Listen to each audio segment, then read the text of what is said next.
Elles se retrouvent souvent autour d'un café. Elles parlent patients et pathologie. Elles ont besoin d'échanger sur leur métier, mais elles témoignent à visage couvert sur ce quotidien difficile par essence. On vit des choses pas faciles, on vit des décès, on voit des familles qui s'écroulent. Et on est tout seul face à ça. Et moi, mes amis, c'est que des infirmières. Voilà, on n'est que des infirmières parce qu'on parle de ça, c'est de défouloir. L'une a quitté l'hôpital il y a quelques années, l'autre y travaille encore. Leurs expériences là-bas sont similaires, marquées par l'épuisement.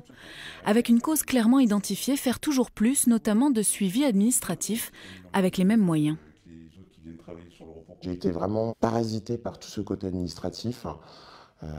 Oui, sur tes 8 heures de boulot, tu te dis, mais attends, j'ai distribué vite fait les médicaments le matin, j'ai fait vite fait les pansements, mais parce que le timing fait qu'il y a encore ça et ça encore à faire, j'ai l'impression de pouvoir prendre le temps avec les gens. C'est pas normal. Donc au final, allez hop, je mets les élastiques, je mets le sourire, parce qu'il faut pas que les patients s'en rendent compte. Tu rentres chez toi, t'es vidé et t'en peux plus. Plus d'administratif, moins de soins, moins de relationnel. L'impression aussi de devoir tout quantifier, transformer en chiffres ce qui relève de l'humain. Une infirmière doit s'occuper au jour d'aujourd'hui de 15 patients. Que ce soit 15 patients autonomes ou 15 patients grabataires qui dépendent de soins en permanence, c'est la même chose. Et les patients sont de plus en plus lourds. On a une population qui vieillit, qui dit vieillissement, dit des personnes âgées qui sont dépendantes, de plus en plus dépendantes. C'est vraiment la population qui change, c'est le personnel qui est de moins en moins nombreux et l'administratif à côté qui vient se rajouter tout le temps, en permanence. L'hôpital public est depuis le début des années 2000 l'objet de toutes les réformes, pas moins de 6 en 20 ans, et encore une cette année en cours d'élaboration. Aucune d'entre elles n'a desserré ni ne desserrera les contraintes budgétaires. Le déficit effectif de l'hôpital public atteint en 2017 1,3 milliard d'euros. Aucun moyen supplémentaire donc n'est prévu pour les infirmiers ou les aides-soignants. Pas de souplesse non plus dans les plannings pour les cadres de santé qui organisent l'activité des équipes. Ne reste alors que l'écoute et les tentatives de valorisation. Ce qui est important pour moi, c'est d'essayer d'investir les équipes dans des projets afin d'essayer de les faire travailler sur d'autres choses qui les sortent un petit peu de leur quotidien. Puis avoir vraiment une grande conscience de leurs difficultés et ne pas les nier. Alors, je viens regarder votre jambe, effectivement. Vous avez une petite plaie donc sur cette jambe-là. En consultation ici dans une unité gériatrique, cette infirmière du service dermatologie est spécialisée en plaies et cicatrisation. Elle a passé 2 diplômes universitaires à la suite de sa formation d'infirmière de niveau Bac+3.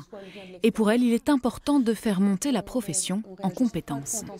Rien de spécial. Aujourd'hui, avec la licence master-doctorat, on peut même continuer dans les études d'infirmière pour faire de la recherche paramédicale. Et ça, c'est vraiment ce qui valorise encore plus notre profession. À partir du moment où on fera de la recherche, à partir du moment où dans notre profession, on gagnera en compétences, en connaissances, etc., je pense que là, effectivement, elle sera encore plus reconnue, plus considérée. Et là, on mettra peut-être plus de moyens dans la profession pour faire des choses. Mais en attendant, le métier peut casser les corps et les esprits. Une infirmière sur 5 part en retraite avec un taux d'invalidité. Il y a énormément d'infirmières qui ont des problèmes de santé, des problèmes, des troubles musculo-squelettiques, donc ça veut dire des problèmes de dos, des problèmes d'épaule, voilà, donc le métier est tellement difficile, voilà, et puis psychologiquement aussi. Cette souffrance, le docteur Grégoire Pigné l'a étudiée dans un baromètre du moral des professionnels de santé. 84% d'entre eux jugent leurs conditions de travail non satisfaisantes et pourtant, ils restent. 79% des infirmiers disent aimer leur job. Des gens des soignants et des infirmiers en particulier qui n'aiment pas leur job, il y en a très peu. Et ça donne beaucoup plus de poids finalement à cette souffrance. Parce que quand vous aimez quelque chose et que vous dites que vous le faites quand même mais vous souffrez, c'est qu'il faut vraiment l'entendre. Le CHU de Reims a mis en place des dispositifs de bien-être au travail, comme des conciergeries, une crèche, des formations managériales qui visent à valoriser les agents ou des démarches de prise en compte des situations de souffrance. Mais est-ce suffisant ?